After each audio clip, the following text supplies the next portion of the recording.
नमस्कार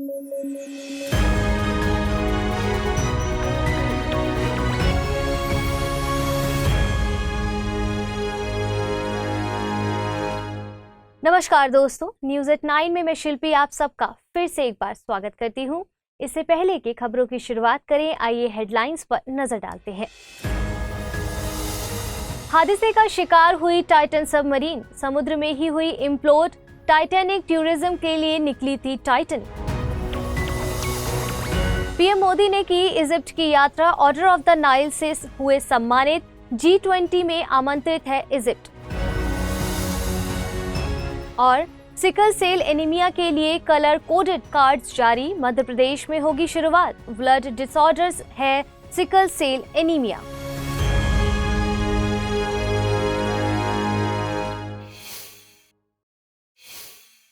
आइए खबरों की शुरुआत करते हैं। प्रधानमंत्री नरेंद्र मोदी यूएसए की सफल यात्रा के बाद इजिप्ट की यात्रा पर भी गए थे।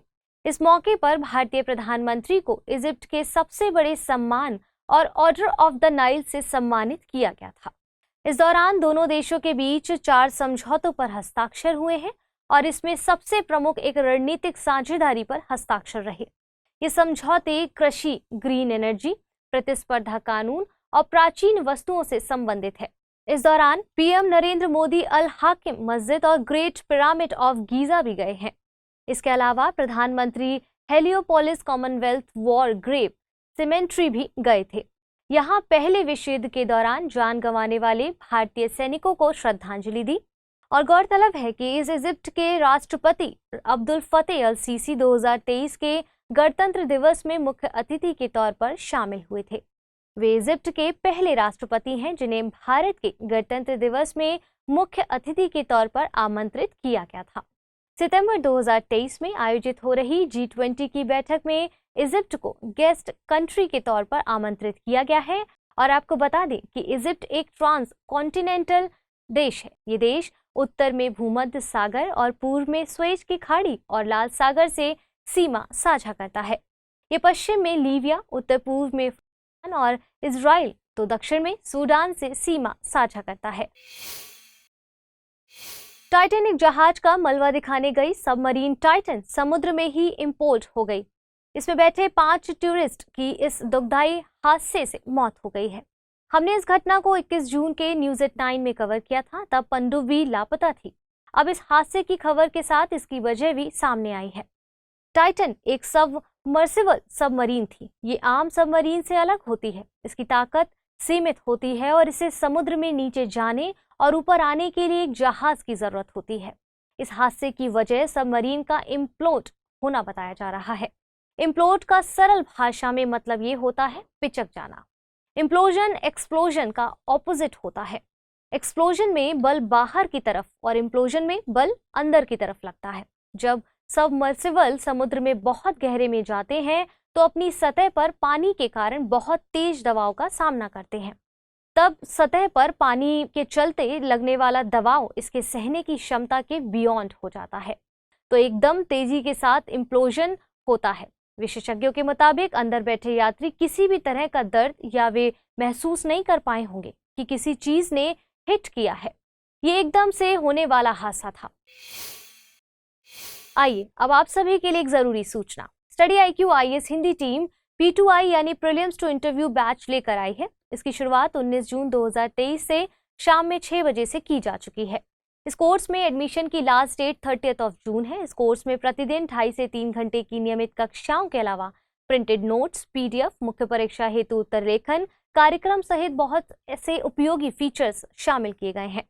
इस कोर्स की सबसे बड़ी खासियत ये है कि प्रीलिम्स क्लियर करने वाले स्टूडेंट्स के लिए स्टडी IQ की तरफ से निःशुल्क आवासीय सुविधा उपलब्ध कराई जाएगी और इस दौरान आपकी मेंस की पूरी तैयारी भी कराई जाएगी। साथ ही इंटरव्यू में आपकी कम्युनिकेशन स्किल्स के विकास के साथ डेफ का 1-to-1 एनालिसिस किया जाएगा। इस कोर्स में डिस्काउंट हासिल करने के लिए आपको अमृत लाइव कोड का इस्तेमाल करना होगा। इससे ये कोर्स आपको केवल 29,999 रुपए में हासिल हो सकेगा। कोर्स के संबंध में और अधिक जानकारी के लिए डिस्क्रिप्शन बॉक्स में दिए गए लिंक को क्लिक कर प्राप्त कर सकते हैं। आइए वापस खबरों की ओर चलते हैं। ग्रीस में क्रियाको मित्सोताकिस दूसरे प्रधानमंत्री कार्यकाल के लिए जीत दर्ज की है। ग्रीस की राष्ट्रपति कैटरीना साकेलारोपोउलोऊ उन्हें मैंडेट सौंपेंगी। इसके बाद प्रधानमंत्री क्रियाको मित्सोताकिस अपनी सरकार गठित करेंगे। गौरतलब है कि कैटरीना साकेलारोपोउलोऊ को ग्रीस की पहली महिला राष्ट्रपति का दर्जा हासिल है।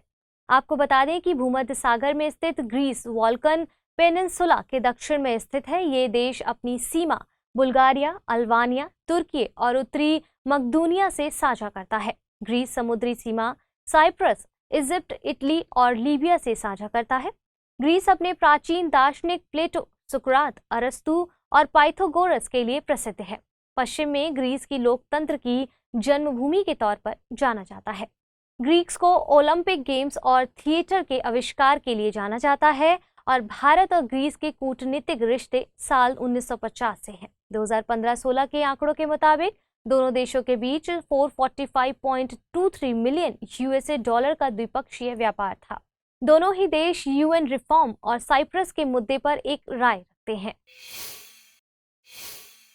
मध्य प्रदेश के 2 जिलों अलीराजपुर और झाबुआ में नागरिकों को कलर कोडेड कार्ड्स दिए जाएंगे। इनका मकसद सिकल सेल एनीमिया की स्थिति का पता लगाना होगा।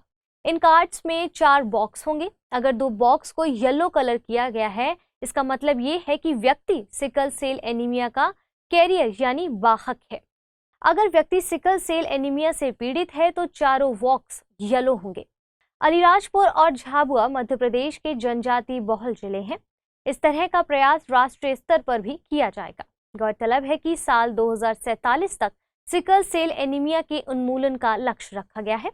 27 जून को इस प्रोजेक्ट का शुभारंभ पीएम मोदी के द्वारा किया जाएगा। आपको बता दें कि सिकल सेल एनीमिया असामान्य हीमोग्लोबिन के कारण होने वाला एक आनुवांशिक विकार है। हमारे रक्त में मौजूद आरबीसी यानी लाल रक्त कोशिकाओं में हीमोग्लोबिन प्रोटीन होता है। यह ऑक्सीजन के ट्रांसपोर्टेशन का काम करता है। सामान्य तौर पर आरबीसी अंडाकार होते हैं, लेकिन असामान्य हीमोग्लोबिन प्रोटीन एक चेन बनाता है, जिसके कारण आरबीसी डिस्टॉर्टेड होकर सिकल के आकार का हो जाते हैं। इससे उनकी ऑक्सीजन ले जाने की क्षमता घट जाती है और सिकल सेल का जीवन काल भी सामान्य आरबीसी की तुलना में कम होता है। आमतौर पर आरबीसी का जीवन 120 दिनों का होता है, जबकि सिकल सेल केवल 10 से 20 दिनों तक ही जीवित रहते हैं। इससे चलते एनीमिया हो जाता है और स्थिति को सिकल सेल एनीमिया कहते हैं। आइए बुलेटिन पर आधारित प्रश्नों को देख लेते हैं। ग्रेट पिरामिड ऑफ गीजा कहाँ स्थित है? ग्रीस, इजिप्ट, साइप्रस, पुर्तगाल। दूसरा प्रश्न है, सिकल सेल एनीमिया के संबंध में निम्नलिखित कथनों पर विचार कीजिए। ये वायरस से होने वाला रोग है। इसके उन्मूलन का लक्ष्य 2050 रखा गया है। उपरोक्त में से सही कथन या कथनों का चुनाव कीजिए। केवल 1, केवल 2, ना तो 1 ना ही 2।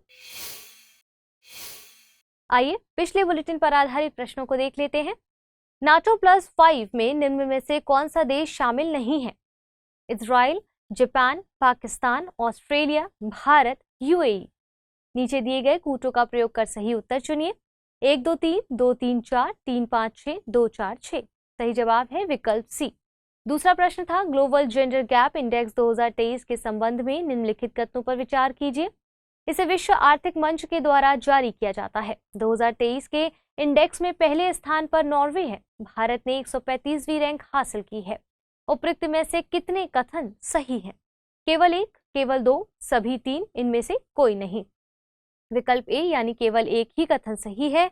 2023 के इंडेक्स में पहले स्थान पर आइसलैंड है। भारत ने 127वीं रैंक हासिल की है। तो फिलहाल के लिए आज के इस बुलेटिन में इतना ही। कल मिलेंगे एक और नए बुलेटिन के साथ। तब तक के लिए धन्यवाद।